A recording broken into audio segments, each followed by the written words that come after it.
Morning, bro. Good morning, kapatid. Good morning po sa ating lahat. Ayan, isang pagpalang umaga po sa ating lahat, mga kapatid.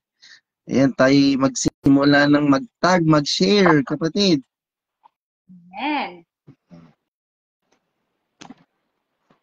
Sige. Good morning po sa ating lahat. Sino na po ba ang nasa live ngayong umagang ito? So, blessed morning po to everyone. So, siguro tayo po'y mag-share, mag-tag, ayan, mag-invite para mas marami po tayong maabot na kaluluwa na hindi lang po tayo, kundi marami po tayong maaabot dahil ang ating daily life sharing ay nationwide. So, ayan, nakikita ko na si Sheila. Manuel, good morning sis. Blessed morning sisi. Ayan, sabi niya kay Brother Maxwell de la Cruz. Ayan, siguro ito po ay taga Dahab, Iligan. Ayan, andyan na rin po si Sister Charmaine Joy Arnaiz. Ayan, sige bro, mag-ano po kayo? Sino yung pwede mo? Good morning po sa inyong lahat. Ayan, good morning din po kay Nanay Carol Astor. Ayan, isang pagpalang umaga po sa inyong lahat dyan. Bagamat sa mga oras na to, mga kapatid, masarap pa matulog, pero mas masarap magbabad sa presensya ng Diyos. Amen po ba? So, ayan, good morning din po kay Sister Imelda Ramos Villanueva. Ayan po. Blessed morning po sa inyo at sa lahat ng ka-DLS.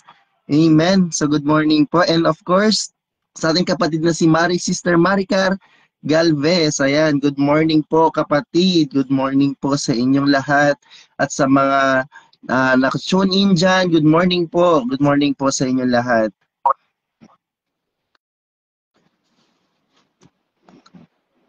Ayan sis, patuloy tayo mag-shoutout, mag-shoutout. Ayan po si Brother Larry Bautista. Magandang umaga po sa inyong lahat mga ka-abangers. Ayan po si Brother Larry Bautista. Kaya mga kapatid, mag-share na po kayo, itag nyo na yung mga kamag-anak nyo, yung mga kaibigan nyo, dahil ang mensahe ng Panginoon ngayong umagang ito ay napakaganda. Amen po. At wag po natin sayangin yung pagkakataon na magamit tayo ng Panginoon to share the gospel this morning. Amen po ba? Ayan, good morning nga din po kay Sister Vim Bibar Baluyot. Ayan po, bless morning po kapatid.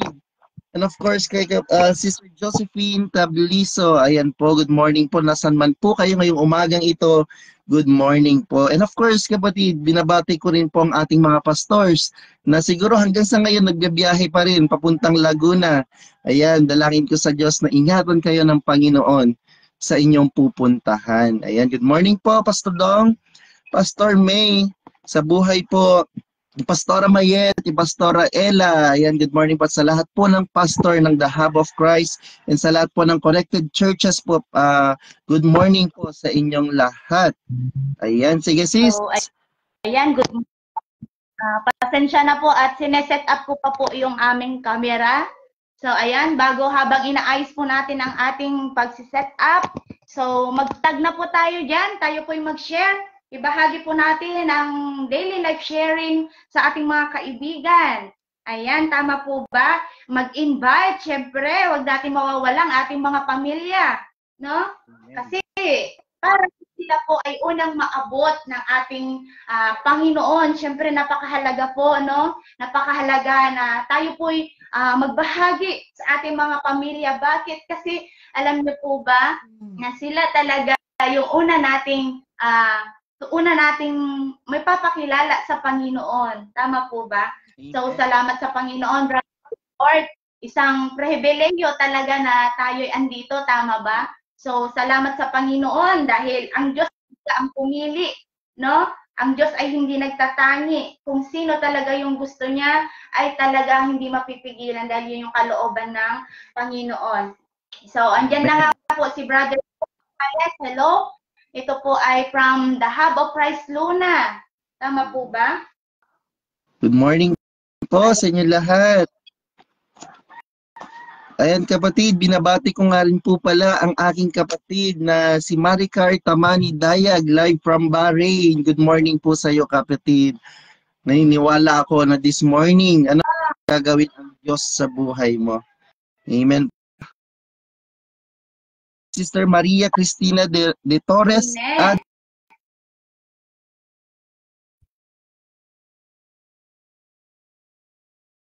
Ayan.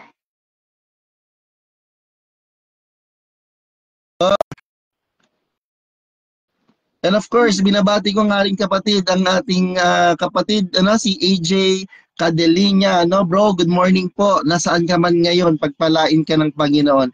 Praise God, kasi hindi aksidente na ikaw ay naitag this morning dahil may nais ang Diyos na iparating sa iyong buhay ngayong araw na to, kapatid. Ayan po, so manatili ka dyan, manood ka dyan, at mag-enjoy ka sa presence ng Panginoon. Amen po ba? Ayan, baka Sis Josephine, may gusto pang batiin dyan. Brother Lord, nandito na din si Nanay Shoni Anchensa. Good morning, Nay. Kay Tatay Ben, syempre, good morning. Kay Dr. Lazarina Santos, ito po ay from the Hub of Christ, Parañaque. Andito na rin po si Sister Zali Arizobal, Monter Hermoso. Ayan, ito po yung mga masalipod ng Panginoon. Good morning po sa inyong lahat. So, sa umagang ito, pwede po ba natin ilagay diyan kung taga saan po tayo? Saang lugar po ba tayo ngayon? Ako po ay nasa Calamba, Laguna. Ikaw bro, asan ka ngayon?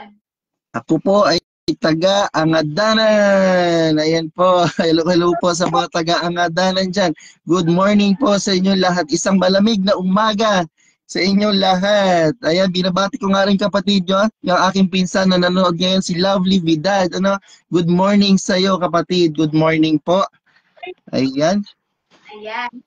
Good morning din po sa The Hub of Christ Ramon and all churches po natin ng The Hub of Christ at connected churches. So, syempre, ayan, good morning po. Sorry kay Pastor Dong, especially Pastor Dong and Pastor Rame, magandang umaga po sa mga lingkod ng Panginoon. No, na walang sawa talaga na siyang nagbibigay ng oras para ang kaharian ng Panginoon ay hindi lang manatili dito sa Pilipinas kundi sa buong bansa talaga. So siguro, yes. Ayan, siya po ay taga Pasay City. Ayun, nandito na rin po si Sister Imelda Jaquilmo. Salamat po, sabi niya dito, ako po ay taga Masbate. Yehey! O, diba? Si Sister po ay taga Masbate. Ayan. Si Sister Flory ay taga Pateros. Diba? Sabi ko na eh.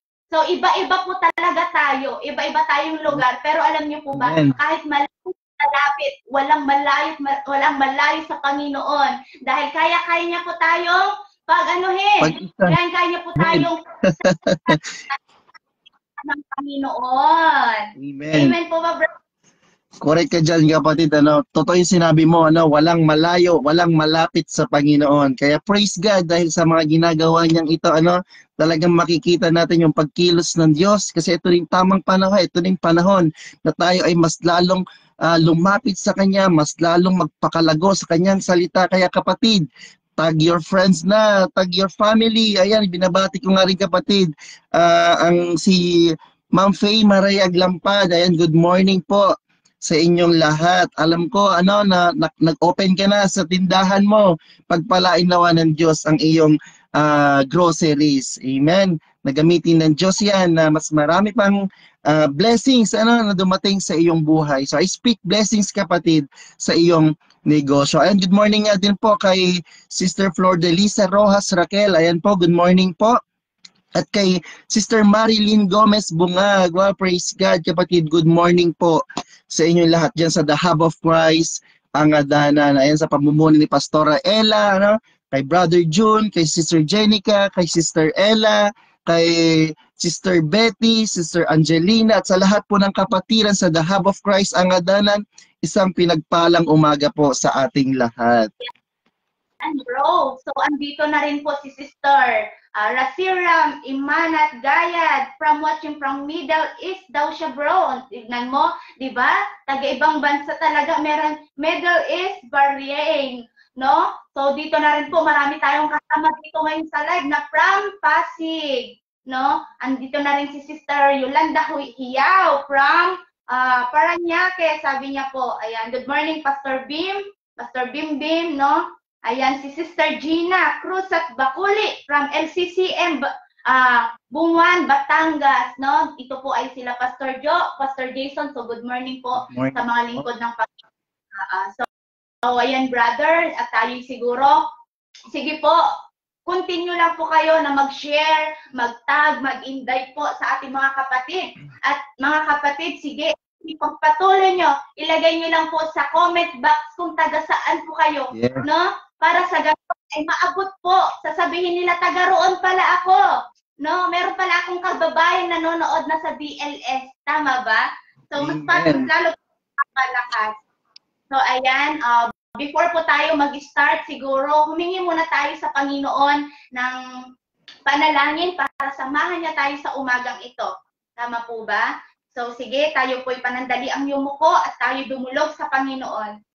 Amang Diyos na nasa langit, maraming salamat po sa umagang ito. Salamat, Panginoon, sa isang privilege, Panginoon, na makapaglingkod sa iyo, Panginoon. Dalangin ko, Panginoon, na kayo po ang siyang manguna sa umagang ito, ang iyong banal na presensya, ang iyong banal na espiritu, ang siyang manguna sa buhay ng bawat isa. Lord, dalangin ko sa lahat ng mga nanonood ngayon, Panginoon, na buksan mo rin ang kanilang mga puso, ang kanilang mga isip at pangunawa, upang sa ganun masalo, Panginoon, kung ano yung pahayag ng Panginoon sa umagang ito sa bawat isa. Panginoon, salamat po at sa iyo namin lahat, Panginoon, bigyan mo kami ng pusong tapat, isang pusong malinis, Panginoon, upang sa ganon, ang iyong banal na salita ang siyang dumaloy sa aming mga labi, Panginoon. Lord, salamat, Panginoon. Walang ibang madadakila sa umagang ito, kundi ikaw. Parangalan ka, Panginoon, sa tanging pangalan mo, Jesus. Amen and amen. Amen. Praise God. So, sige po. Tayo po'y aawit na. Ano kapatid, aawit na tayo sa ating Diyos na buhay. Amen po ba? So, ayan po, good morning po sa inyong lahat. Una sa lahat, pagpaumanhin niyo na po ang aming boses sapagkat malamig po dito sa Isabela. Ano po? So, ganun pa man, hindi naman sa boses nakatingin ng Panginoon, kundi sa pusong nagpupuri sa Kanya. Amen po ba? Ayan, good morning po ulit sa ating lahat. Sa mga kapatid, tayo po ay dumako na sa mga oras na to na magpuri sa ating Diyos na buhay. Hallelujah. Tunay nga na walang katulad ang ating Panginoon. Hallelujah, hallelujah, hallelujah. Oh, shikera labahande, labahande, lababa. Oh, hallelujah. Good morning, Father God. Good morning, Jesus. Good morning, Holy Spirit. We acknowledge your presence in this morning. Hallelujah. Lord, tanggapin mo ang awit nito, Panginoon, bilang isang mabangong samyo sa iyong harapan. Hallelujah. Tunay nga, Ama, na napakasarap magpuri sa iyo sa umaga, Panginoon. Hallelujah, hallelujah. Awitin ko man lahat ng awit sa mundo, di kayang ilarawan ng kadakilaan mo. Kulang ang lahat ng tula, kulang maging mga salita upang ihayag ang kabutihan mo. Awitin ko man lahat ng awit sa mundo, di kayang ilarawan ng kadakilaan mo. Kulang ang lahat ng tula, kulang maging mga salita upang ihayag ang kabutihan mo. Wala kang katulad, wala nang hihigit sa'yo. Wala kang katulad, wala nang kapantay sa'yo. Ikaw ang Diyos noong pa man, maging ngayon at kailanman. Sa habang panahon, wala kang katulad. Yes, again. Tunay nga, Panginoon, wala kang katulad. Yes, oh, hallelujah, hallelujah. Palitin ko man lahat ng awit sa mundo. Di kayang ilangan na kadatinaan mo. Kulang ang lahat ng tula. Kulang maging mga salita upang ihayag ang kabutihan mo. Wala kang katulad, wala nang hihigit sa'yo. Wala kang katulad, wala nang papantay sa'yo. Ikaw ang Diyos, noon pa man, maging ngayon at kailanman. Sa habang panahon, wala kang katulad. Wala kang katulad, wala nang hihigit sa'yo. Wala kang katulad, wala nang papantay sa'yo.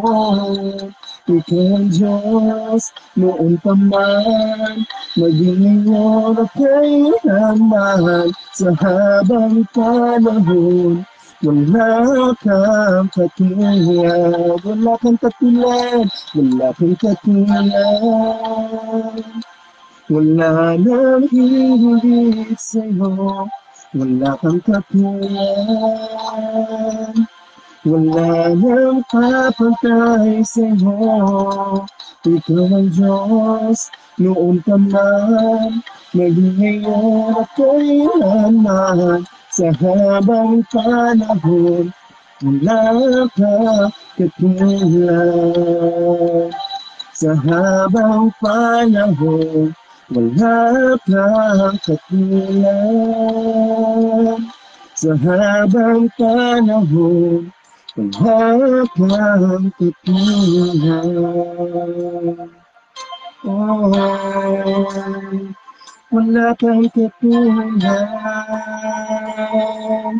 Oh, Diyos. Yes, oh God, hallelujah. Napakasarap magpuri sa iyo, O Diyos. O Diyos na buhay, na nakakakita at nakakarinig sa amin. Lord, salamat Panginoon sa umagang ito. As we start this morning, Father God, we seek your face. As we start this morning, Father God, we seek your presence. Lord, anuman po ang nakikita mong karumihan sa aming puso, sa aming isip na sanhi ng aming pagkakasala, patawarin mo kami, Panginoon. Cleanse our heart, Father God.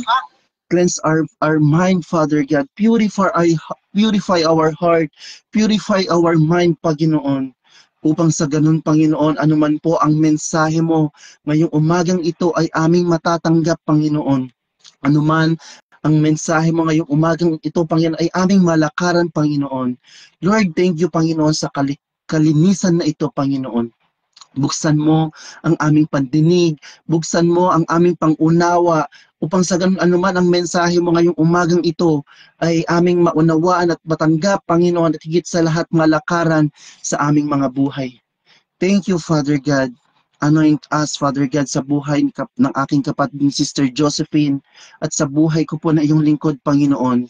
Itago mo kami sa iyong likuran, Panginoon, upang walang ibang makita, kundi ang iyong kabanalan. Use us, Father God. Anoint our lips, Father God, upang sa ganun, Panginoon, maabot, Panginoon, ang mga mahal mo sa mga mahal mong anak, Panginoon, nais mong makarinig ng iyong mensahe ngayong umagang ito. Thank you, Father God. Ngayon pa lamang po, Ama, kiniklaim na po namin ang katagumpayan ng iyong gawain sa tanging pangalan ni Jesus. Thank you, Father God. Ibinabalik po namin sa iyo ang mataas na papurit, mataas na pagsamba sa tanging pangalan ng iyong anak na si Jesus. Amen and amen. Ayan, Brother J. Lord, salamat sa iyong buhay. So, before to start, ayan, nandito rin po si Sister Hilda Santos, nandito rin po si Malik Oladejo, no? Great, ayan, ang dami niya pong, sige po, mag-tag and share po. Nandito na rin po si Brother Amulito, no? Arnold, ayan, dito si Brother Arnold. Siguro po ito po ay taga Montalban. Ayan. So, salamat po sa mga buhay ng bawat isa. So, sino po? Andito na rin po si Pastora Reyna Matreo. Ayan. From the Hub of Christ in Dang. Tita Kasing, Balama, good morning. Sister Digna from London and UK. Ayan, good morning po sa ating lahat. Ayan, so andito na rin po si Brother Jan Eric de la Cruz. Good morning, brother. Sister Carol Astor. Ayan. Si Tito Chris Adan. Ayan, praise God. Ay, binabati ko nga rin kapatid. Ano? Binabati ko rin po yung aking kapatid na nanonood ngayon through live sa bansang Taiwan. Ayan po, good morning. Alam ko napakalamig dyan sa mga oras na ito, pero pinili mo ang makinig sa salita ng Diyos. Sa pagpalain ka, ano, good morning din po kay Brother Malik Oladejo. Ayan. Good morning po sa inyong lahat. Good morning, Sister Weng Molera, Sister Marilyn Santos Balagat, Eyale, yan, sa buhay ni Sister Hasarino. Good morning po, no? So, sige po, mag-start na po tayo. Tayo po mag-proceed sa ating pagbabasa ng Bible. No? Tayo po ay nasa 1 Thessalonica, chapter 4 and chapter 5. So, Brother J. Lord, sige. Praise God. So, ayan po mga kapatid. So, basahin po natin ang salita ng Diyos mula sa 1 Thessalonica chapter 4 and verse 1 to the following. So, ayan po, ang buhay na kaaya-aya sa Diyos. Ayan mga kapatid, ilagay niyo po sa comment section, ang buhay na kaaya-aya sa Diyos. Amen? So, sabi po rito sa verse 1, mga kapatid, natutunan niyo sa amin kung paano mamuhay ng kalugod-lugod sa Diyos. At ito nga ang ginagawa ninyo. Hinihiling namin ngayon sa pangalan ng Panginoong Hesus na lalo ninyo pa sana itong pag-ibayuhin, sapagkat alam naman ninyo ang mga utos ng Panginoong Hesus na ibinigay namin sa inyo. Nais ng Diyos na maging banal kayo, kaya lumayo kayo sa sexual na imoralidad.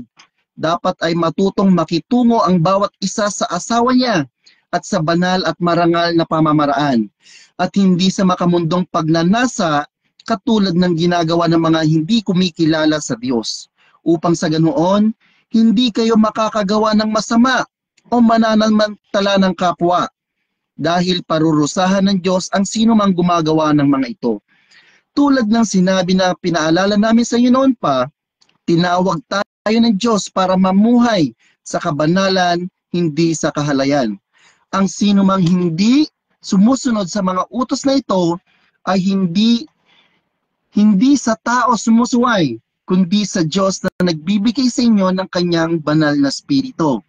Ngayon, tungkol sa pagmamahalan bilang magkakapatid sa Panginoon, hindi na kayo kailangang ipaalalahanan pa tungkol dito. Dahil ang Diyos na mismo ang nagtuturo sa inyo na magmahalan. At ito nga ang ginagawa ninyo sa lahat ng kapatid sa Macedonia. Ganun pa man, hinihiling namin na lalo pa ninyong pag-ibayuhin ang pag-ibig ninyo. Sikapin ninyong mamuhay ng payapa at huwag kayong makikialam sa buhay ng iba. Magtrabaho ang bawat isa para sa ikabubuhay niya, tulad ng ibinilin namin sa inyo, nang sa ganoon, hindi ninyo kailangang umasa sa iba at igagalang kayo ng mga hindi mananampalataya. Amen. So salamat sa salita ng Diyos. So siguro kapatid, isa-isahin po natin, kasi alam mo naman tayo, may mga pagkakamakalimutin tayo. Tama po ba? Kaya isa-isahin po muna natin. No? Doon muna tayo mag-focus sa ang buhay na kaaya-aya sa Diyos. So, siguro i-ano muna natin bro, tapos hanggang 13 to 8. Okay, sige. So ayan, sa verse 13, Panginoon, ang pagbabalik ng Panginoon. So mga kapatid, gusto naming malaman ninyo ang katotohanan tungkol sa mga namatay na, para hindi naniniwala tayong si Jesus ay namatay at muling nabuhay. Kaya naman, naniniwala tayong bubuhayin din ng Diyos ang mga sumasampalataya kay Jesus at isasama niya kay Jesus. Sinasabi namin sa inyo ang mismong aral ng Panginoon. Tayong mga buhay pa, pagbalik ng Panginoon ay hindi mauuna sa mga namatay na. Sa araw na iyon, ang Panginoon mismo ang bababa mula sa langit kasabay ng malakas na utos. Maririnig ang pagtawag ng punong anghel at ang pagtunog ng trumpeta ng Diyos. Ang mga namatay na sumasampalatay kay Kristo ang unang bubuhayin. Pagkatapos ang mga buhay pa sa atin sa araw na iyon ay kasama nilang dadalhin sa mga ulap para salubungin ang Panginoon sa himpapawid. At makakasama na natin ang Panginoon magpakailanman. Kaya nga, mga kapatid, pasiglahin ninyo ang isa't isa sa pamamagitan ng mga aral na ito. Amen. Ayan, at sabi niya rin, brother, sa Thessalonica chapter 5, ayan, ituloy na po natin, no? Sabi niya dito sa verse 1 to 28, sabi niya dito, mga kapatid, hindi na kailangan isulat pa sa inyo kung kailan magaganap ang mga bagay na ito, sapagkat alam na ninyo ang pagdating ng araw ng Panginoon ay tulad ng pagdating ng magnanakaw sa gabi. Kapag sinasabi ng mga tao, tiwasay at panatag ang lahat, biglang darating ang kapahamakan. Hindi sila makakaiwas sapagkat ang pagdating tulad ng pagsumpong ng sakit ng tiyan ng isang babaeng manganganak. Verse 4, ngunit wala kayo sa kadiliman, mga kapatid, kaya't hindi kayo mabibilang sa araw na iyon na darating na parang magnanakaw. Kayong lahat ay kabilang sa panig ng liwanag, sa panig ng araw, hindi sa panig ng gabi o dilim. Kaya nga, kailangan tayo manatiling gising, laging handa at malinaw ang isip at di tulad ng iba. Sa gabi ay karaniwang natutulog ang tao at sa gabi ay karaniwang naglalasing. Ngunit dahil tayo'y panig ng araw, dapat maging matalino ang ating pag-iisip. Isuot natin ang baluti ng pananampalataya at pag-ibig. At isuot ang helmet ng pag-asa at pagliligtas na gagawin sa atin ng Diyos. Amen. Verse 9. Hindi tayo pinili ng Diyos upang bagsakan ng kanyang puot, kundi upang iligtas sa pamamagitan ng Panginoong Heso Kristo. Namatay siya para sa atin upang tayo mabuhay na kasama niya, maging buhay man tayo o patay sa kanyang muling pagparito. Dahil dito, palakasin ninyo ang loob ang isa't isa, magtulungan kayo tulad ng ginagawa ninyo ngayon. Verse 12, mga kapatid, pinapakiusap namin na igalang ninyo ang mga nagpapakahirap sa pamamahala at pagtuturo sa inyo, alang-alang sa Panginoon. Pag-ukulan ninyo ng lubos na paggalang at pag-ibig ang kanilang gawain. Makitungo kayo sa isa't isa ng may kapayapaan. Mga kapatid, ipinapakiusap din namin sa inyong pagsabihan ang mga tamad, pasiglahin ang nanghihina ng loob, at kagalingan at pagalingin. Kalingan ang mga mahihina. Maging matyaga kayo sa kanilang lahat. Huwag ninyong paghihigantian ang gumawa sa inyo ng masama. Sa halip, magpatuloy kayo sa paggawa ng mabuti sa isa't isa. Verse 16, magalak kayong lagi, palagi kayong manalangin, at magpasalamat sa Diyos. Magpasalamat kayo sa Diyos sa lahat ng pagkakataon, sapagkat ito ang kalooban ng Diyos para sa inyo, sa inyong pakikipag-isa kay Jesus. Huwag ninyong hadlangan ang Espiritu Santo. Huwag din ninyong baliwalain ang anumang pahayag mula sa Diyos. Suriin ninyo ang lahat ng bagay at paghawakang mabuti. Lumayo kayo sa lahat ng uri ng kasamaan. Naway lubusan kayong gawing banal ng Diyos na siyang nagbibigay ng kapayapaan at naway panatilihin ninyong walang kapintasan ang buong ninyong katawan, ang espiritu, kaluluwa at katawan, hanggang sa pagparito ng ating Panginoong Heso Kristo. Tapat ang verse 24.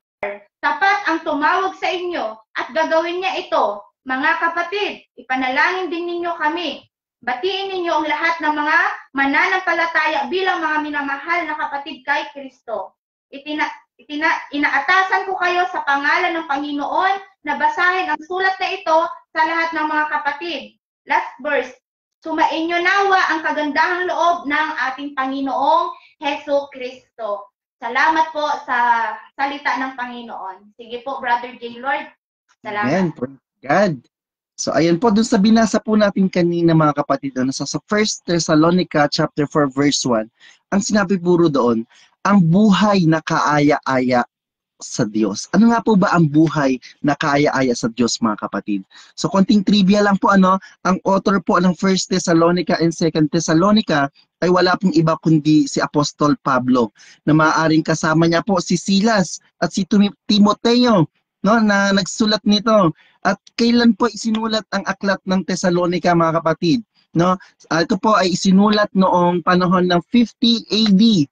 So can you imagine how long it is, no?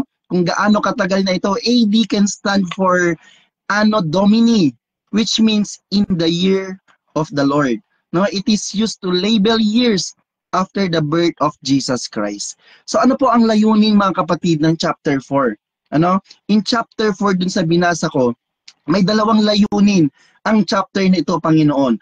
Una, nais ipaalala ni Apostol Pablo sa mga taga-Thessalonica, at hindi lang sa taga-Thessalonica, kundi sa lahat ng The Hub of Christ churches, sa lahat ng churches na connected sa The Hub of Christ, at sa lahat ng churches, kung paano mamuhay ng may kabanalan. Yan po yung una. Amen? Yan po ang unang layunin ng sulat na ito, ng liham na ito. Pangalawang layunin, nais po bigyan ni Apostol Pablo ng liwanag o clarification, kapatid, ang patungkol sa pagbabalik ng ating Panginoong Heso Kristo. Bakit? No, kasi una mga kapatid, ang mga taga-Thessalonica, no? So nabubulol ako sis. Ang mga taga-Thessalonica ay marami sa kanila ang nalilito, nagtatalo, nagtatanong patungkol sa ikalawang pagbabalik ng ating Panginoong Hesus.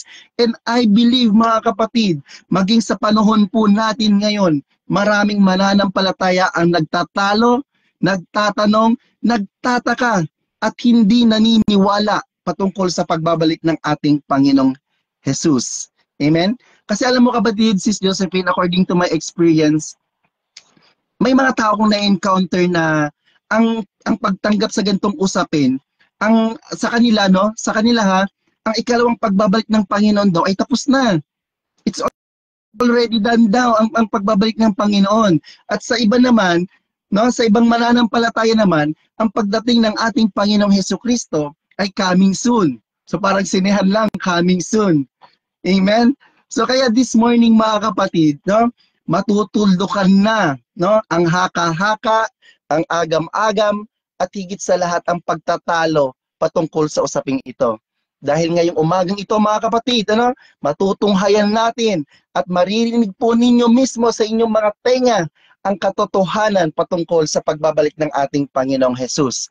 Amen po ba? So are you ready mga kapatid? Sa Tagalog, handa ka na po ba? Amen. Sa Ilocano, nakasagana kan ba? At sa mga kapatid naman natin sa Bisaya, andam na ba ka? O, di ba? Praise God. Now, kung handa na po tayong lahat mga kapatid, lend me your ears. Makalakas baka Julius Caesar, Lend me your ears. Praise God. So, ayan, sa binasa po natin kanina, sa 1 Thessalonica chapter 4 verse 1 to 12, kapatid, dito ipinaalala ni Apostol Pablo ang pamumuhay, bilang kaaya-aya sa ating Diyos. Doon sa verse 1, pinaalala ni Apostol Pablo sa mga mananampalataya sa taga-Thessalonica ang kanilang katapatan sa gitna ng mga pagsubok na kanilang pinagdadaanan. Bukod dyan, ang pangalawa, ipinaalala din po niya ang katuroan patungkol sa buhay Kristiyano. Bagaman ang mga taga-Thessalonica ay mga sumasamba sa mga Diyos-Diyosan, pero hindi po yun yung pinuntiriya ni Apostol Pablo sa kanila, kundi nakatuon po siya sa sexual purity, sa love and work. Yung tatlong binanggit ko po mga kapatid, yung sexual purity, love, and work, yan po ang bibigyan natin diin ngayong umagang ito. Sexual purity, love, and work. Sexual purity, the big idea for today's message mga kapatid is we obey God's by growing in sexual holiness and in loving one another. So binanggit ko sexual holiness, pasintabi po sa mga batang nakikinig, Dahil ang ating semen ngayon is rated SPG. No? Kailangan ng patnubay at gabay ng mga magulang para sa mga batang nanonood. Ayan po, the word sexual intercourse is holy, mga kapatid. Do you know that?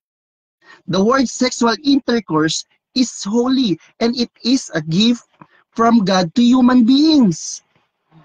Kasi kung babasahin natin in Genesis chapter 1 verse 28, ang sabi po rito, magpakarami kayo para mangalat ang mga lahi ninyo at mamahala sa buong mundo at pamamahalaan nyo ang lahat ng hayop. But take note, mga kapatid, no? Take note of this. Nagiging holy lamang ito kung ginagawa inside the marriage. So ayan, i-comment nyo dyan, nagiging holy lamang ito if we are doing it inside the marriage. No, so ibig sabihin, having sex intercourse outside the marriage is a sin. Amen? And the word marriage is applicable only for man and woman. Now, dahil ganun na lamang ang pagpapaalala, no, ni Apostol Pablo sa mga taga-Thessalonica, and I believe hindi lamang po sa mga taga-Thessalonica, mga kapatid, dahil maging sa panahon po natin ngayon, na grabe na ang taas ng sexual immorality. Amen? Andiyan na yung having sex intercourse sa hindi mo asawa, having sex intercourse sa asawa ng iba, having sex intercourse sa kapwa mo lalaki, having sex intercourse sa kapwa mo babae. Kapatid, ang lahat ng iyan, ang lahat ng gawain iyan ay kasuklam-suklam sa ating Panginoon. Amen po? Kaya ngayon sabi ng Panginoon sa kanyang salita sa Leviticus chapter 18. Ngayon basahin natin, mga kapatid, para mas maliwanag po sa ating lahat ang sinasabi ng Panginoon. So ayun sabi po rito sa Leviticus chapter 18 verse 5. Dapat ninyong sundin ang aking mga utos at mga tuntunin dahil ang mga susunod dito ay magkakaroon ng mabuting buhay. Ako ang Panginoon na inyong Diyos na nag-uutos sa inyong huwag kayong sumiping sa malapit na kamag-anak. Huwag mong ilagay sa kahiyan ng iyong ama sa pamagitan ng pagsiping sa iyong ina o sa iba pa niyang asawa. Huwag kang sumiping sa iyong kapatid na babae, kahit na kapatid mo siya sa ama o sa ina, kahit na lumaki siya sa inyo o hindi.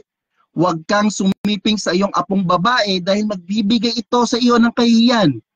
Huwag kang sumiping sa anak na babae ng iyong ama sa ibang asawa dahil kapatid mo rin siya.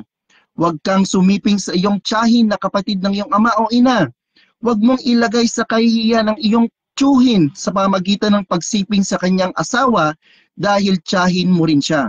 Huwag kang sumiping sa iyong manugang na babae dahil asawa siya ng iyong anak. Huwag kang sumiping sa iyong hipag na babae dahil ito'y nagbibigay ng kahihiyan sa iyong kapatid. Huwag kang sumiping sa anak o apo ng babaeng sinipingan mo noon dahil baka anak o apo mo iyon at ito'y nakakahiya. Huwag kang mag-asawa ng kapatid ng babae ng iyong asawa habang buhay pa ang iyong asawa. Huwag kang sumiping sa babaeng may buwan ng dalaw dahil itinuturing siyang marumi. Huwag kang sumiping sa asawa ng iba dahil kapag ginawa mo ito, ituturing kang marumi. Doon sa verse 22, mga kapatid, ang sabi rito, huwag kang sumiping sa kapwa mo lalaki o kapwa mo babae dahil ito'y karumal-dumal. Huwag kang sumiping sa hayop dahil ito ay napakasama at ikaw ay ituturing na marumi kapag ginawa mo iyon.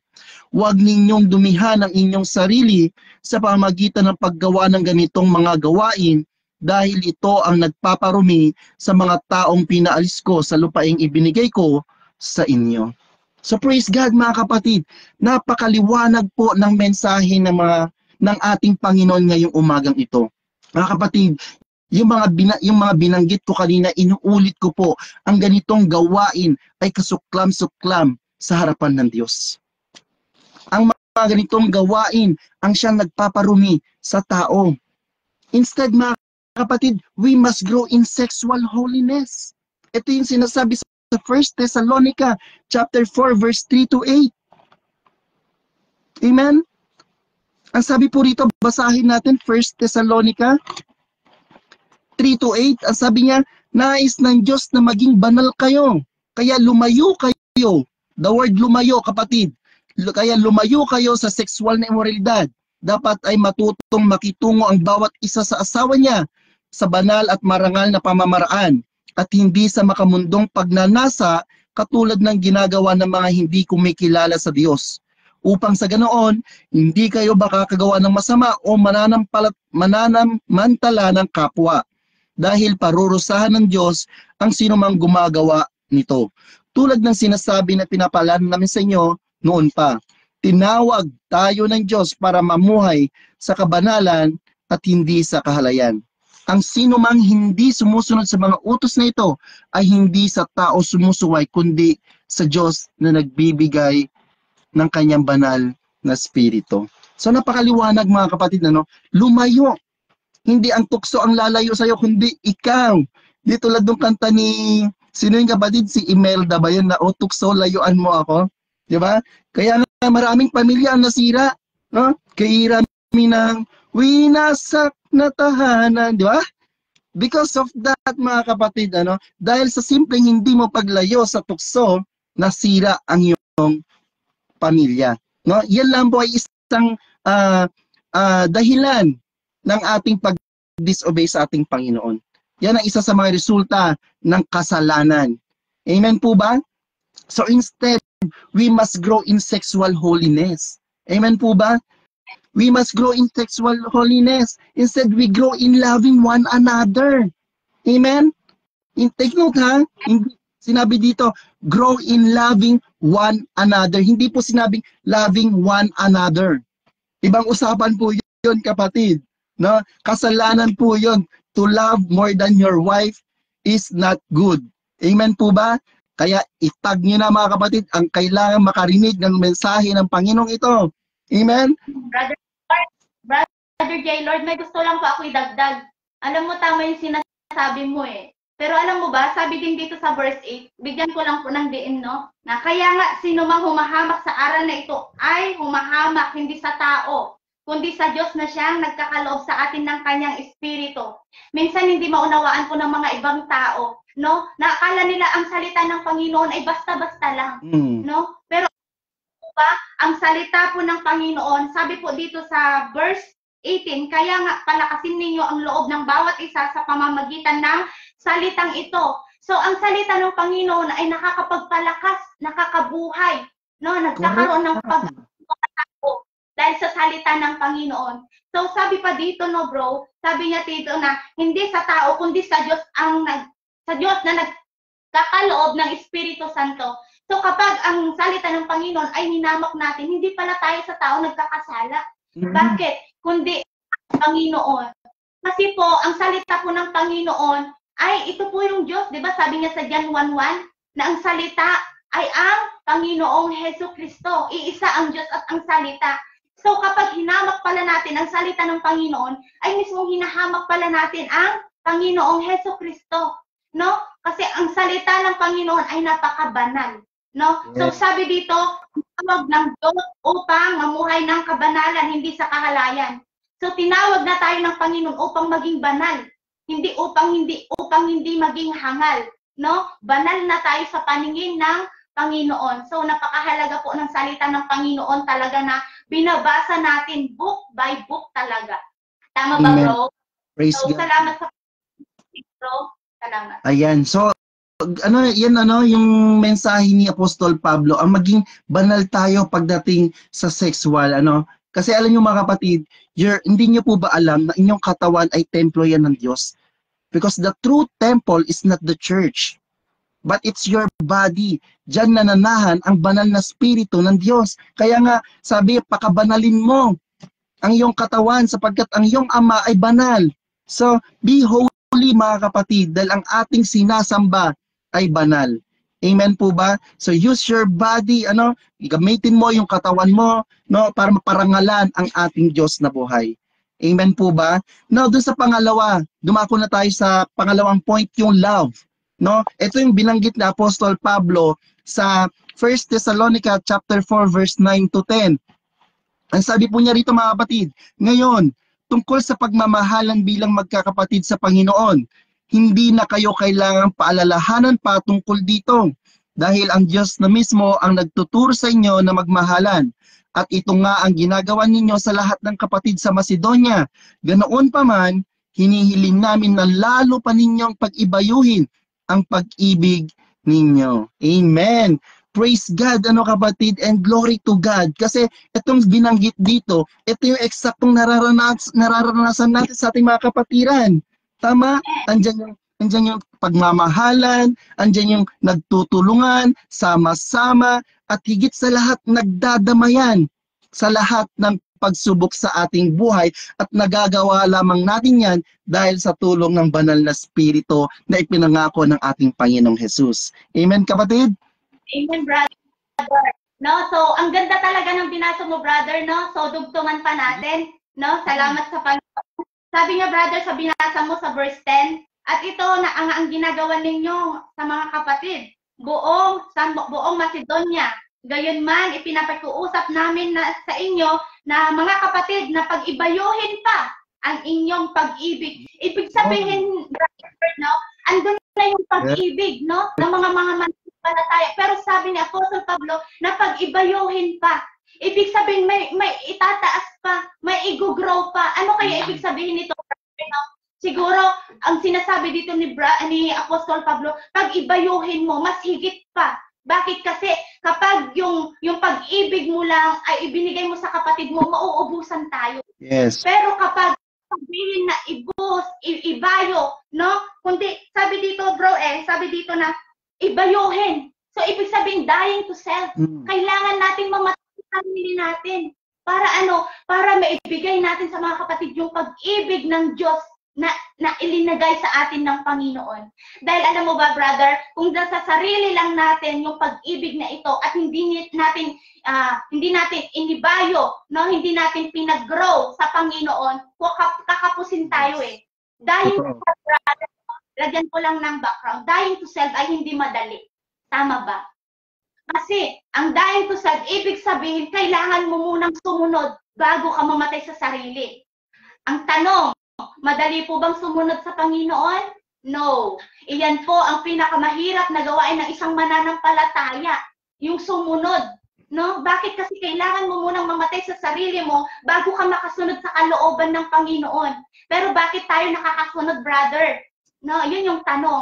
Bakit? Kasi yung Espiritu ng Panginoon ay ibinuhos na sa atin. So wala na tayo. Bagong-bago na tayo. Bagong-bago na tayo. Amen.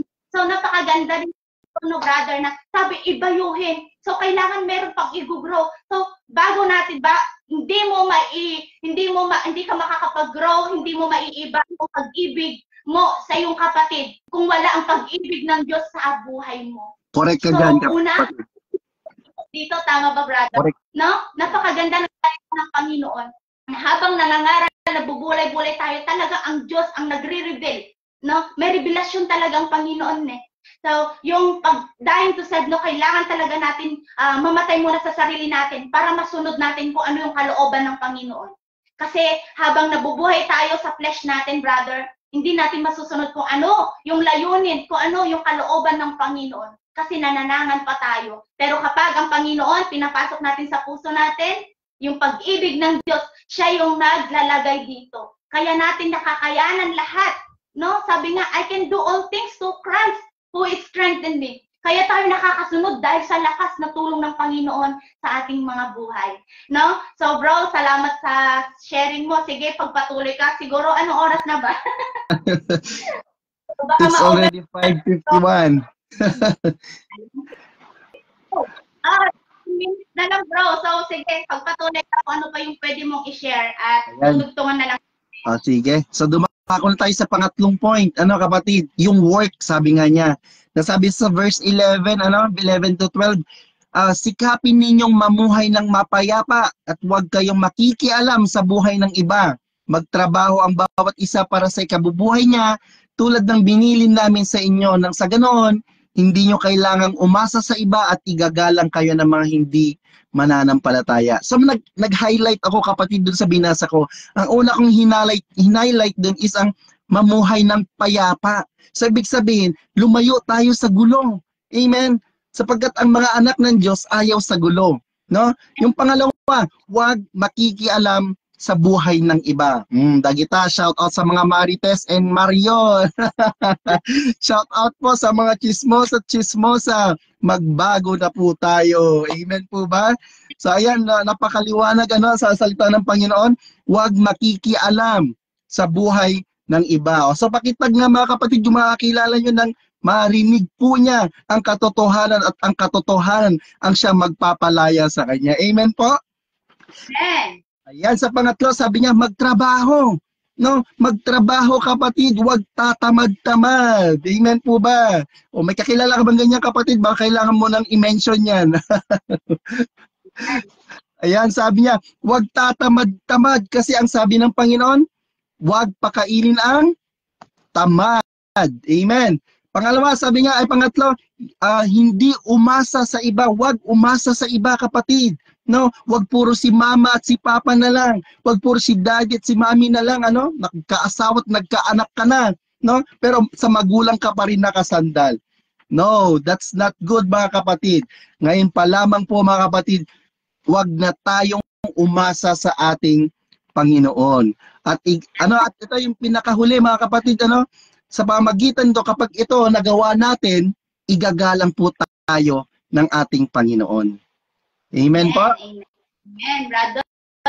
So, salamat sa Panginoon, no? Napakaganda talaga ng salita ng Panginoon sa pamamagitan ng sharing natin.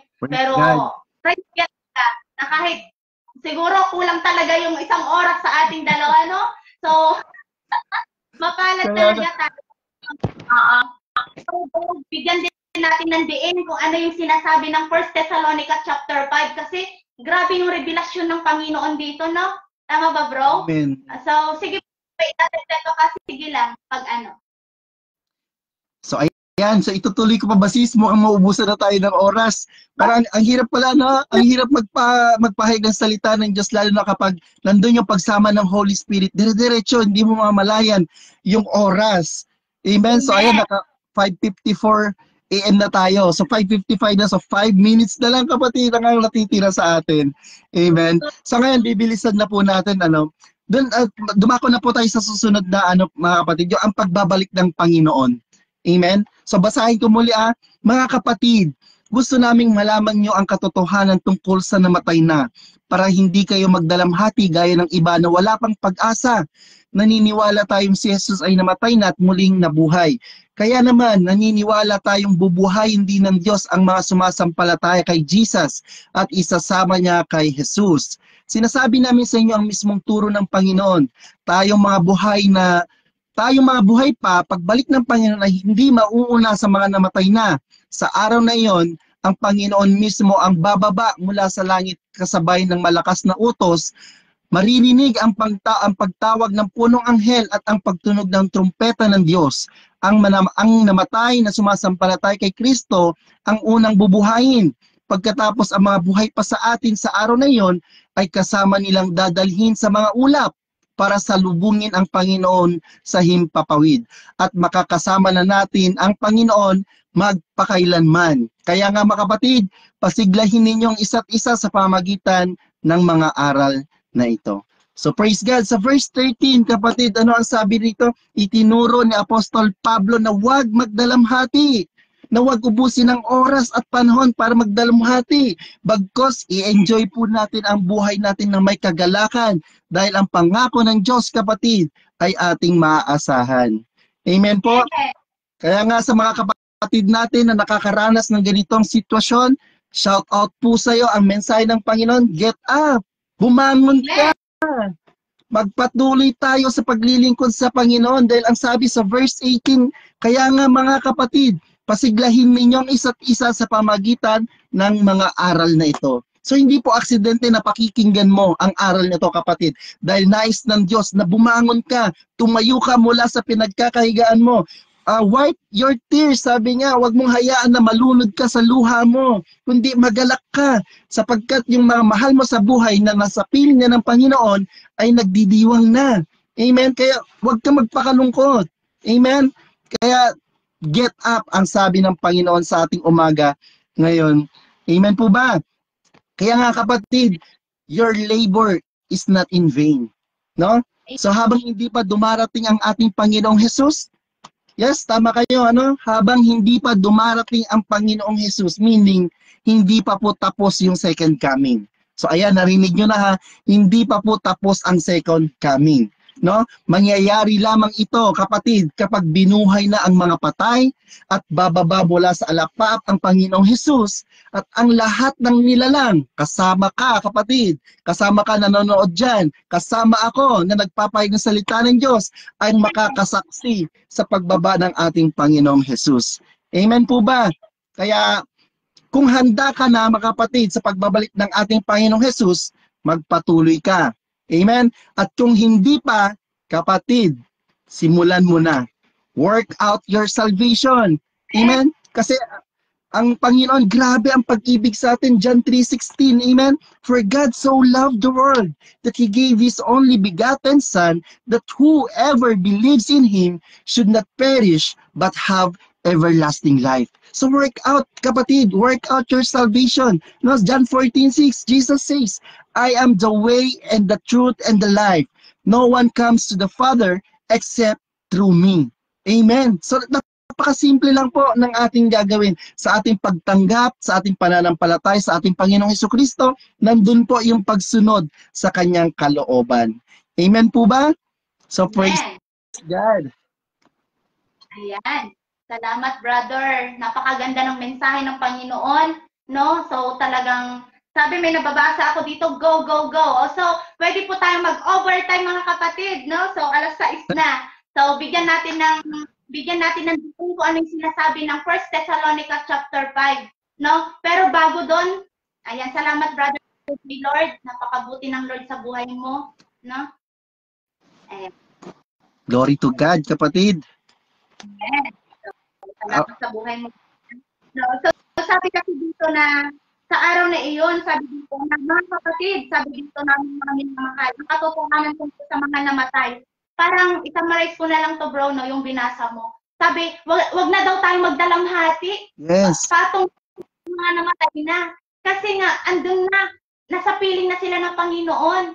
Tama ba? So yung iba kasi, yung hindi pa nakakakilala sa Panginoon, ala, namatay na yung asawa ko. So, sasabihin ng ibang hindi mananampalataya nakapagpahinga na siya. Pero hindi nila alam may pangalawang buhay, which is si Jesus Christ pagdating niya. Pero hindi na tayo kasama sa ano doon sa pagdating ng kundi tayo nakakasama sa alapaap. Natitipunin tayo ng Panginoon. At sabi nga, wag na tayong mag-alinlangan sa mga yumao na mga kamag-anak. Kung sila man ay mananampalataya, alam na natin kung nasaan na sila ngayon. Yes. Amen ba, bro? Oo, kaya kapatid, ano, wag nang ubusin ang ating luha sa pag-iyak. Yes, tao tayo. Sige, iyak mo yan, ilabas mo yan. Pero wag kang magpapakalunod sa luha mo, kapatid. Amen? Dahil life is too short. Life is too short para magmukmok, para magdalamhati. Bagkus, gamitin natin yung natitira pa nating lakas para maglingkod sa Panginoon at magalak sa ating mga buhay. Ayan, sige kapatid. Amen. So, salamat sa Panginoon. So, sabi niya kasi dito, kapatid, no? Sabi niya sa verse 5, chapter 1. Mga kapatid, sabi niya, hindi sa kailangan isulat ko pa sa inyo kung kailan magaganap ang mga bagay na ito. Sapagkat alam na ninyo ang pagdating ng araw ng Panginoon ay tulad ng pagdating ng magnanakaw. No? Pagkat sabi ng mga tao, tiwasay at panatag ang lahat, biglang darating ang kapahamakan, hindi sila makakaiwas sapagkat ang pagdating nito ay tulad ng pagsumpong ng sakit. No? Kapag manganganak na yung babae. So sabi dito, ang pagdating ng Panginoon ay hindi natin alam. Hindi natin alam kung anong araw, anong oras, o kailan ba dadating ang Panginoon? Tama po ba? Pero ang tanong, pagdating ng Panginoon, nakahanda po ba ang bawat isa? Yun. Pagdating ng Panginoon, parito ng Panginoon, andun pa kaya yung init ng pananampalataya nila? Amen? So, po yung ating tutukan ngayon. No? Pagdating ng Panginoon, nakahanda ka ba, kapatid? Sabihin mo sa comment box, handa na! Handa na! Excited na ako! Amen po ba? So, sabi dito, no? Kailangan natin maging handa. Sabi, kasi hindi natin alam kung kailan darating ang Panginoon. So, sabi niya po, Dito, number 1. Sige, magsulat po tayo. Number 1. Kailangan manatiling gising. Ayun. Manatili tayo. Bakit? Upang hindi makapasok ang kaaway sa ating mga buhay. Sabi niya sa Mark chapter 14, verse 38. Sige po, sabi niya po sa Mark po. Ayan. Mark chapter 14, verse 38.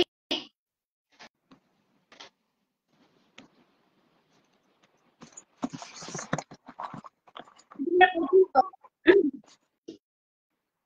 Ayan. Sabi niya po dito, magbantay kayo, sabi ko dito, magbantay kayo at manalangin upang huwag kayong madaig ng tukso. Ang espiritu ay nakahanda, ngunit ang laman ay mahina. So malakas yung espiritu natin. Andoon na po yung espiritu natin, malakas na, no? Pero yung laman, ito po yung mahina. Kaya nga gumising ka, magbantay ka, huwag kang matulog. Alin, wag matulog yung pananampalataya mo sa Panginoon. Kailangan ibayuhin mo everyday yung pag-ibig mo sa Panginoon para yung pananampalataya mo ay hindi mawala. Kaya sinabi talaga dito na gumising, no? Pili tayong gising dahil ang tukso ay andyan lang po yung tukso. Hindi natin, alam mo ba yung kinanta mo kanina, Brother Gaylord, na tukso, layuan mo ako. Mali yun. Tayo ang lumayo sa tukso. Tama ba? Kasi yung tukso, lalo pag mananampalataya ka, mas lalo ka, tutuksuin ko talaga ni Satan talaga naman. At hihintayin kayo. Bakit? Para kapag ikaw magkamali, pag ikaw nagkasala, lalapain ka niya. Amen. Pero pag ganun, go back lang sa Panginoon. Kasi siya po ang maglilinis sa atin. No? So, tukso, layuan mo ako, mali. Tayo po ang lumayo sa tukso. So, ano ang kailangan gawin? Gumising. No? Manatiling gising. No? Pangalawa, laging handa. Lagi tayong handa, mga kapatid. Sabi niya po sa verse 2, sabi niya sa verse 2 naman ng 1 Thessalonica, sapagkat alam na ninyo ang pagdating ng araw ng Panginoon ay tulad ng pagdating ng magnanakaw. So, kailangan natin maghanda. Kailangan, pag may dumating ba na magnanakaw sa bahay mo, papapasukin mo ba? Hindi. Pero kapag yung magnanakaw na yan, alam niya na may tao. Yung magnanakaw na yan, alam niya na may tao sa bahay mo at gising ka. Hindi yan papasok. At ganoon din tayo. Kapag gising tayo, kapag handa tayo sa pananampalataya, kapag lagi tayong handa sa paglilingkod, tingin nyo kaya may makakapasok pa ang kaaway sa buhay natin? Hindi. Kasi tahanan na tayo ng Panginoon. Andito yung Panginoon sa puso natin. Tayo po yung templo niya. Tama ba? At hindi tayo madadaya ng kaaway kapag tayo laging handa. Sabi niya po sa Mateo chapter 24 verse 44. Kaya't lagi kayong maging handa sapagkat darating ang anak ng tao sa oras na hindi ninyo inaasahan. So yun po yung sinabi niya kanina sa verse 2, no? Na hindi natin inaasahan ang pagdating talaga ng Panginoon. So anong kailangan maging handa tayo, no? Huwag tayong maging kagaya. Huwag tayong maging kagaya sa alipin na binigyan ng 1,000 salaping pila, salaping ginto, no? Na pinagkatiwalaan siya ng 1,000. 1,000. No? Pero anong ginawa? Itinago, inihukay niya, no? Para pagdating ng Panginoon, wala. Di nagalit sa kanya ang Panginoon niya. Alam niyo po ba? Kung ano yung pinagkatiwala sa atin ng Panginoon, pagyamanin talaga natin. Gaya nito, isang privilege talaga, praise God. Isang pribileyo po ang makapagsalita, makapag-share ng salita ng Panginoon. Sino ba ako? Sino ba kami? Hindi po. Pero dahil ang Panginoon ang tumawag sa amin, walang tinitignan ng Panginoon kundi yung puso ng bawat anak niya. No? So maging kagaya tayo ng binigyan ng 5,000 salapi. Tama ba? At hintayin natin na sabihin sa atin ng Panginoon. Sasabihin niya sa verse 21, sinabi sa kanya ng Panginoon, magaling, tapat at mabuting lingkod. Halika, samahan mo ako sa aking kagalakan. Naging tapat ka sa kaunting halaga, kaya gagawin kitang pamamahala. Gawin kitang pamamahalain kita ng malaking halaga. Wow. So dito yung kasabihan, kapag pinagkatiwalaan ka sa maliit, mas pagkakatiwalaan ka sa malaki. Bakit? Kasi nakita ng Lord yung puso mo. Kung yung maliit nga lang hindi ka mapagkatiwalaan, paano ka bibigyan ng malaki? Tinitignan ng Panginoon yung kapasidad natin. Pag binigyan ka ba ng malaki? Kaya mo ba ito? Hindi.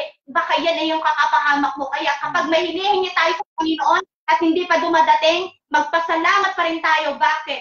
Kasi nga, yung kapasidad natin, hindi kasya sa hinihingi natin. Tama po ba? So, number 2, ano yung una? Manatiling gising. Pangalawa, Laging maging handa. Amen. Pangatlo, maging matalino.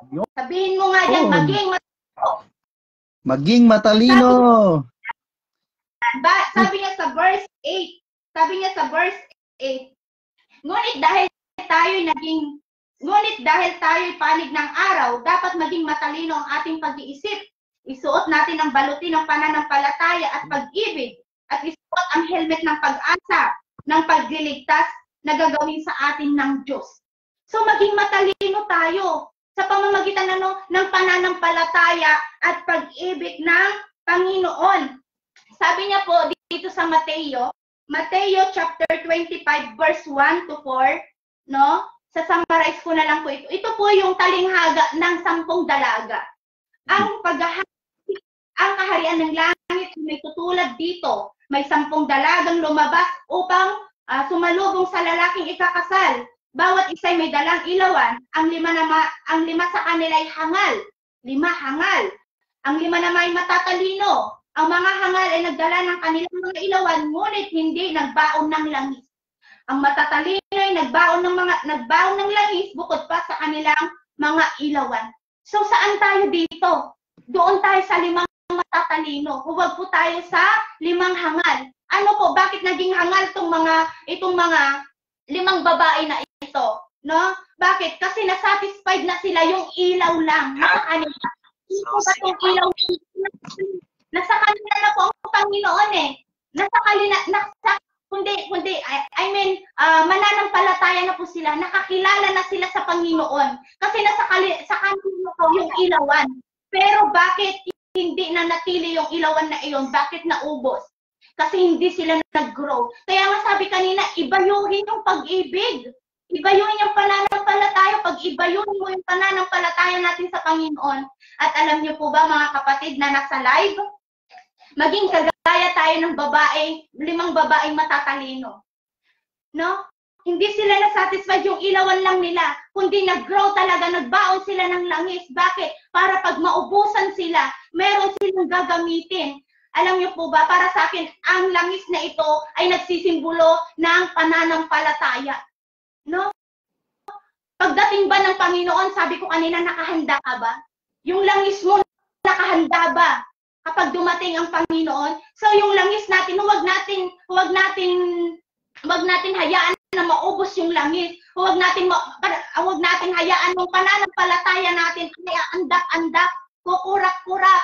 Tama po ba? Kundi mas lalo tayong magliyab, mag-fire yung pananampalataya natin. Kaya yung langis na ito, yung pananampalataya natin para kung sakaling dadating ang Panginoon, nakahanda ka kapatid. At alam mo ba, ang sasabihin sa'yo ng Panginoon, papapasukin tayo sa kingdom, sa handaan, sa kasalan. At sasabihin ng Panginoon, no, ito yung mabuting tapat at tapat na lingkod ko na nagbigay sa akin ng buhay. No? So manatiling gising yung pananampalataya natin, talaga yung langis na ito ay wag natin hayaan maubos, kundi mas lalo natin ibayuhin yung pananampalataya natin sa Panginoon. Dahil ang pananampalataya natin sa Panginoon, no? Ito po yung makakapagligtas sa atin. Hindi po yung mga gawa natin. Gumawa ka man kapatid ng gumawa ng mga mabubuti. Kung wala kang pananampalataya sa Panginoon, wala. Useless po lahat yan. So mas maganda yung faith with action talaga. Amen. Amen. So napakahalaga po ito. So salamat sa Panginoon. At sabi niya po, anong oras na po? Ayan. So, ang sabi niya po dito, no, yung faith, alam nyo, ang nakakatuwa dito, alam niyo po ba yung bulag, yung pinanganak na bulag, sa John chapter 9, no, kung mababasa natin doon, bakit siya gumaling? Dahil andun yung pagsunod na. Sinabi ng Panginoon, pumunta ka doon sa imbakan ng tubig na sinatawag na Siloe. Maghilamos ka doon. Ano ang ginawa ng bulag? Umayaw ba? Hindi. Hindi siya hindi siya umayaw. Sumunod siya. At alam niyo po ba, yung pagsunod niya na yon, may kalakip po yung pananampalataya. Bakit? Kaya siya sumunod kasi naniwala siyang pagagalingin siya kapag sumunod siya. Ganon din po tayo. Sunod lang ng sunod kahit hindi natin naiintindihan. Sabi ko nga, madali po ang sumunod. Hindi madali ang sumunod. Kaya tayo nakakasunod dahil sa pag-ibig ng Diyos sa atin. Tama po ba? Sa na ito, wala siyang personal relationship sa Panginoon eh. Pero bakit siya sumunod? Yung pananampalataya, yung pananabik niya. At alam mo ba kapatid, yung putik na ginamit sa mata niya, di ba sinabi doon, dumura ang Panginoong Jesus sa lupa, ginawang putik. At ito yung pinantapal sa mata ng bulag. Alam niyo po ba kung ano nagsisimbolo sa putik na iyon? Sino kaya yon? Gagamit ang Panginoon na hindi natin inaasahan, kahit hindi natin kakilala, gagamit ang Panginoon para pagalingin ka, para makilala mo siya, para magpapakilala siya sa iyo. Amen! Para gagamit itong putik na ito, inaasahan ba to ng marami na gagamitin ng Panginoon para makakakita siya? Hindi. Pero kung putik na ito, kung sa atin lang literal, ano sasabihin natin? Ew! No? Ew! Kaya kadiri naman, itatapal sa mata ko. Pero alam niyo po ba, itong putik na ito ay nagsisimbolo. Nagsisimbolo po ito ng mga kapatiran natin. Kapatiran natin na siyang tumutulong sa atin para papunta sa Panginoon. At ito po yung pang-apat. Sabi dito, palakasin ang loob ng isa't isa at magtulungan. Amen. Sa verse 10, kapatid, sabi niya sa verse 11, sabi niya, dalhin dito, palakasin ninyo ang loob ng isa't isa at magtulungan kayo tulad ng ginagawa ninyo ngayon. Makakaya po ba yun ng mag-isa lang? Sabi dito, magtulungan. Marami po yun, tama po ba? Kaya nga, magdamayan, magtulungan, hindi magsakalan. Magtulungan daw po tayo. Tama po ba? Huwag po natin nahayaan na yung kapatid natin, di ba? Sabi, pagsikapan ninyo. No? Pagsikapan nyo, kanina nga, pag-ibayuhin yung pag-ibig mo. Kaya pala sinabi kanina, pag-ibayuhin yung pag-ibig mo dahil dito para may kusa kang tumulong, para may kusa kang magpalakas ng loob. Magtutulungan kayo.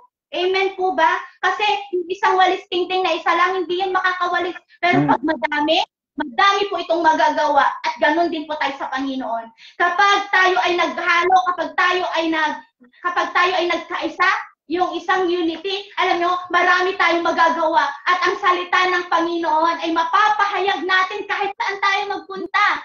Bakit? Ito ng Heso Kristo. Amen po ba? Amen. So, basahin ko po dito. So, ayan, salamat sa Panginoon, sa overtime, no? So, salamat sa mga nanonood. Manatili po tayo. Napakaganda ng salita ng Panginoon.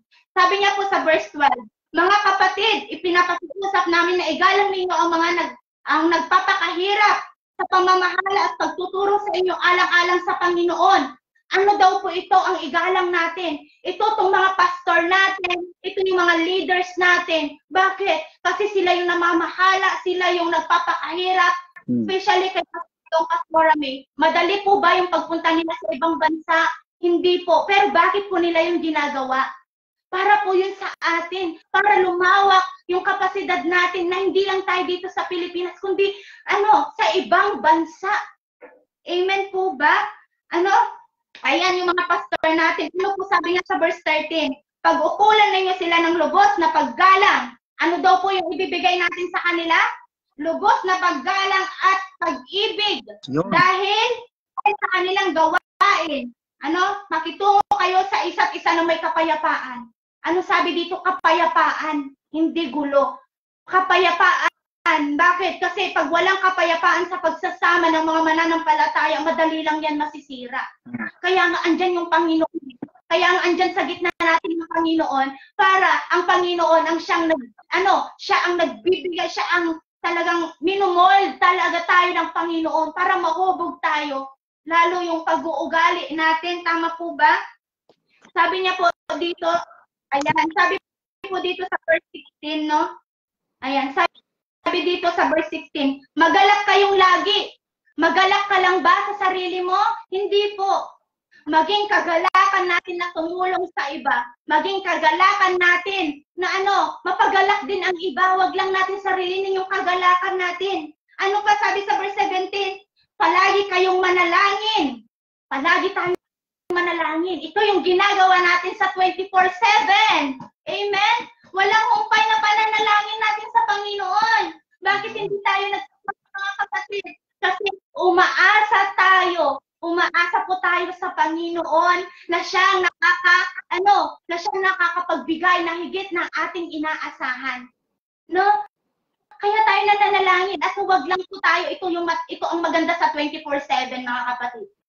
Kasi ang lahat ng mga intercessors dito, hindi yung sarili nila ipinapanalangin nila, kundi isa-isa na mga mananampalataya, pinapanalangin nila. Iba-ibang mga pastor, iba-ibang mga simbahan, at hindi lang po iyon. Nationwide, buong bansa, buong mundo nakikita natin. No? Kaya nga huwag lang manalangin sa sarili mo. Alam mo ba? Pinagpala ka na eh. Pinagpala ka na, kaya maging pagpapala din tayo sa iba. Amen po? Sabi niya sa verse 18, at ang pagkakataon sabi dito, at magpasalamat kayo sa Diyos sa lahat ng pagkakataon, sapagkat ito ang kalooban ng Diyos para sa inyo, sa inyong pakikipag-isa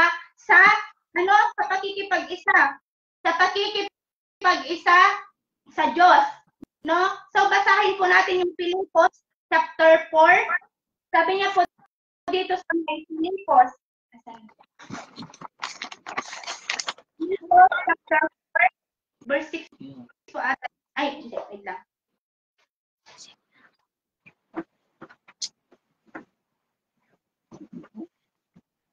Ayan, sabi niya po sa Pilipos chapter 4, verse 6. Huwag kayong mabalisa tungkol sa anumang mga bagay. Sa halip, hingin ninyo sa Diyos ang lahat ng inyong kailangan sa pamamagitan ng panalangin may pasasalamat. No? So, hingin natin, kahit napakahirap, hingin natin sa Panginoon dahil walang imposible sa Panginoon. Kaya nga sabi, hingiin. No? At sabi niya sa verse 18 na, mga kapatid, sabi niya po dito na magpasalamat kayo sa Diyos sa lahat ng pagkakataon. Sinabi niya ba na every Sunday ka lang manalangin, mag-worship, magpasalamat? Hindi po. Sa lahat ng pagkakataon. Sabi ko nga, kailangan natin gumising, kailangan natin maging handa, kailangan natin maging matalino. Kasi kung gaano tayo katalino, ganun din ang kaaway. No? At isang hibla lang talaga. Talagang titignan talaga ng kaaway yung pagkakamali mo. Kaya kailangan natin maging matalino at maging handa. Laging gising. No? So ito yung kalooban ng Panginoon. Lagi tayong magpasalamat sa Kanya. No? Sa lahat ng pagkakataon, tayo ay magpasalamat pagkat itong kalooban ng Diyos para sa inyong pakikipag-isa kay Hesus Kristo. Huwag ninyong hadlangan ang Espiritu. Huwag din ninyo, sabi dito sa verse 19, huwag ninyong hadlangan ang Espiritu. Huwag ninyong baliwalain ang anumang pahayag mula sa Diyos. Alam niyo po ba, huwag po nating hadlangan ang banal na Espiritu kapag siya po ay nagsasalita sa atin. Huwag po natin hadlangan ang mga pahayag na galing sa Panginoon. Bakit? Sabi niya nga kanina, no? Kaya nga balakasin ninyo ang loob ng bawat isa sa pamamagitan ng salitang ito. So, ang salita ng Panginoon ay napakahiwaga. Nakakapagpalakas ito ng bawat isa. Kaya huwag po nating baliwalain, huwag natin hadlangan. No? Bagkus, ipahayag natin ito sa ating mga kapatid. Ipahayag natin kahit sa mga hindi natin kakilala. No? Sabi, suriin ninyo ang lahat ng bagay at panghawakan ang mabuti. Sabi kanina, lumayo sa masama. Tama ba? Panghawakan mo ngayon ang mabuti. Ano ba yung mabuti? Yung kalugod-lugod. Yung banal sa harapan ng Panginoon. Sabi dito, lumayo kayo sa lahat ng uri ng kasalanan. Naway lubusan kayo gawing banal ng Diyos na siyang nagbibigay ng kapayapaan. At naway panatilihin niyang walang kapintasan ang buo ninyong katawan, ang espiritu, kaluluwa at katawan, hanggang sa pagparito ng ating Panginoong Hesus Kristo. Bakit sabi dito na naway lubusan kayong gawing banal ng Diyos, siyang nagbibigay ng kapayapaan. At naway panatilihin niyang walang kapintasan ng buo ninyong sangkatauhan, ang espiritu, katauhan, ang espiritu, kaluluwa at ang katawan. Bakit sinasabi dito ng Panginoon? Bakit? Kasi sabi ko kanina, malakas yung espiritu natin, pero yung laman mahina. Kaya nga dapat mag-ugnay-ugnay ito. Magkaisa itong espiritu, body and soul. Yung kaluluwa natin. Huwag natin bigyan ng kahit kaunti lang na butas ang kaaway. Kasi ito yung gagamitin niya talaga. No? Sabi dito, pagingatan talaga ang buong katawan natin hanggang sa pagbabalik ng Panginoon. Para pagdating ng Panginoon, sasabihin niya talaga, ito yung tinawag kong anak. Ito yung tinawag kong ito yung tinawag kong anak. No? Ang pangalan niya ay kasing Balderrama. Ito yung tinawag kong anak. Ang pangalan niya ay Balderrama. J-Lord Tamaya, Damalid Dayag. Ito yung tinawag kong anak. Hindi ako nagkamali. Bakit? Kasi hindi nagkamali ang Panginoon sa pagpili sa iyo kapag ikaw ay namuhay sa kabanalan, sa harapan ng Panginoon So, Kristo. Amen? At ito po ako magtatapos. Sabi niya po sa verse 24, tapat ang tumawag sa inyo at gagawin niya ito. Sino ang tumawag sa atin? Ang Diyos. At ang lahat ng pangako ng Panginoon ito ay ipaparanas niya sa atin dahil ang Diyos hindi niya kaya magsinungaling at hindi niya kayang na baguhin yung pangako niya. So pangako niya ito, tapat ang tumawag sa atin. No? Kaya wala tayong pag-alinlangan. Wala tayong pag-alinlangan. Bakit? Kasi tapat po ang tumawag sa atin. At hindi po tayo makakasama. Hindi tayo makakasama doon sa pagdating ng Panginoon na parang manganganak na babae. Kundi kasama tayo sa alapaap na titipunin. Magsasama-sama tayo sa alapaap kasama sasalubungin ang Panginoong Heso Kristo. No? Glory to God sa Panginoong Heso. Amen. Salamat sa buhay mo, kapatid, no? Napakaganda ng revelasyon sa iyo ng Panginoon. So sige po, tayo'y manalangin na sa ating Panginoon bilang pangwakas. Yes, O God. Yes, O God. Hallelujah, hallelujah, hallelujah. Lord, salamat Panginoon sa katagumpayan ng iyong gawain ngayong umagang ito. Salamat Panginoon sa iyong banal na spirito na siyang sumama sa amin Panginoon. Tunay nga Ama, na wala po kaming magagawa kung kami ay hiwalay sa iyo.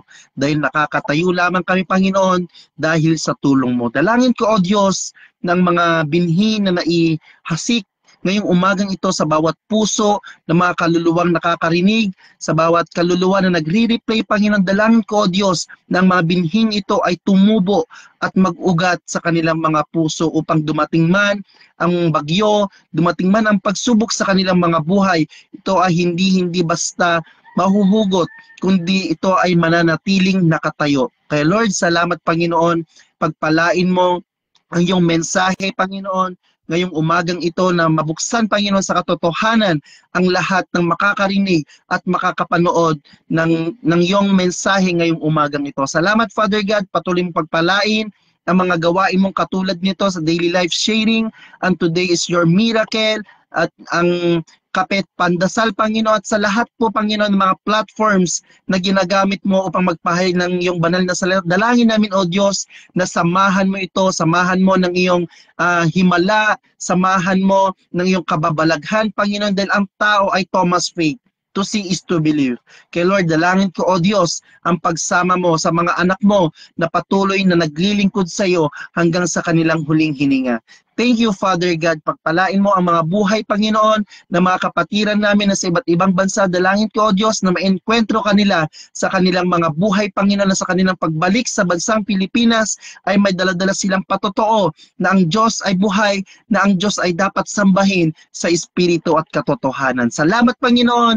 Pinupuri ka namin, pinapasalamatan ka namin. At Lord, dinudulog din po namin, Panginoon, ang gawaing meeting ngayon, Panginoon, ng lahat ng pastors ng The Hub of Christ at sa lahat ng connected churches, Panginoon. Dalangin ko, O Diyos, na samahan mo, Panginoon, ang pagpaplanong ito, Panginoon, sa buhay, especially sa buhay ng aming mga magulang na si Pastor Dong and Pastor May. Patuloy mo silang palakasin physically, mentally, spiritually, Panginoon, at patuloy mong i-provide ang lahat ng kanilang pangangailangan financial, Panginoon, at sa lahat po, Panginoon, ng lahat ng kanilang pangangailangan. Thank you, Father God. Pinapasasalamatan ka namin. Ibinabalik po namin ang mataas na papurit, pasasalamat, pagsamba sa tanging pangalan ni Jesus. Amen and amen. Amen. Salamat po sa mga nanatili, sa mga nanood. No, so bukas iniinyayahan po namin, ini-invite po namin kayo ulit sa araw ng bukas, no, Sabado, 5 to 6 a.m. sa ating morning devotion, daily light sharing, Bible reading. No, so salamat sa Panginoon. God bless everyone. Morning po and God bless everyone.